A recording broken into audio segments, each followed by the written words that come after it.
Dubai থেকে প্রায় ১৩০ kilometre দূরে আরব আমিরাতের গ্রিন সিটি আলাইন, যেখানে মরুর বুক ছিঁড়ে সবুজের হাতছানিতে তাপমাত্রার পারদ তুলনামূলক কম। ফলে সংযুক্ত আরব আমিরাতের পছন্দের শহরের তালিকায় শীর্ষে আলাইন। এখানকার নানা স্থাপনা ও পাহাড় ঘেঁষা দৃষ্টিনন্দন স্থান নজর কাড়ে পর্যটকদের, যা দেখতে বেশি আনাগোনা থাকে শীত মৌসুমে। তবে সপ্তাহের ছুটির দিনগুলোতে বন্ধু স্বজনকে সঙ্গে নিয়ে ঘুরতে আসেন কেউ কেউ। মোটামুটি পরিবেশটা অন্যান্য স্টেটের চেয়ে এখানে ভালো।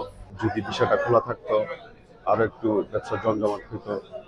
সারি সারি ভবন এই শহরটির অন্যতম বৈশিষ্ট্য। বাণিজ্যিকভাবে নির্মিত এই ভবনগুলো ঘিরেই গড়ে উঠেছে শহরটির ব্যবসা বাণিজ্য। ক্ষুদ্র ও মাঝারি ব্যবসায় বিনিয়োগ করেছেন অনেক বাংলাদেশীয়। ১৫ বছর আগে ছিল এক রকমের ব্যবসা, এখন আছে আরেক রকমের ব্যবসা। কারণ এখন অনেক হার্ডওয়্যারের দোকান হয়েছে, এর পিছনে অনেক লোকের কর্মসংস্থান হয়েছে, বেশিরভাগ বিশাল লোকের কর্মসংস্থান। গাড়ি মেরামত ও নির্মাণ সামগ্রী ব্যবসার পাশাপাশি আলাইনের মূল শহরে বেশ সুনামের সাথেই হোটেল রেস্তোরাঁর ব্যবসা করছেন বাংলাদেশিরা। গত কয়েক বছরে কেবল এই খাতেই গড়ে উঠেছে কয়েকশো প্রতিষ্ঠান, যেগুলো নামকরণও হয়েছে বাংলায়। আমাদের ব্যবসা মোটামুটি ভালোই যায়। আমাদের বাংলাদেশি কাস্টমারই বেশি আসে। বিল্ডিং লিজ নিয়ে, যেটাকে আপনার কম্পাউন্ডের ব্যবসা বলে আর কি, এগুলো মোটামুটি ভালো। সন্ধ্যা হলে এই বাজার ঘিরে বসে শ্রমজীবীদের হাট, চলে কর্মঘণ্টা বেচাকেনা। স্বদেশীদের গণ জমায়েতের কারণে বাজারের একটি অংশ অনেকের কাছে বাংলা বাজার নামেও পরিচিত।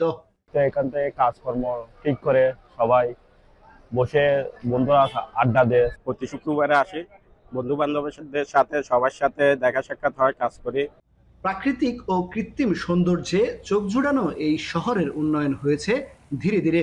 ৩৫ থেকে ৪০ বছর ধরে বিভিন্ন খাতে শহরটিতে কাজ করছেন প্রবাসী বাংলাদেশিরা। টেকসই এই উন্নয়নের পেছনে ভিনদেশীদের মতো নিজেদের অবদানের কথা জানান প্রবাসীরা। আমাদের বাংলাদেশিরা এই শহরটার মধ্যে ধরুন 30 to 40,000 পিপল এটার মধ্যে কাজ করে থাকে। আমাদের বাংলাদেশিদের কন্ট্রিবিউশন শহরটার মধ্যে বিল্ডিং থেকে শুরু করে মানে এই শহরটাকে বিল্ড আপের আমাদের কন্ট্রিবিউশন যথেষ্ট রয়েছে।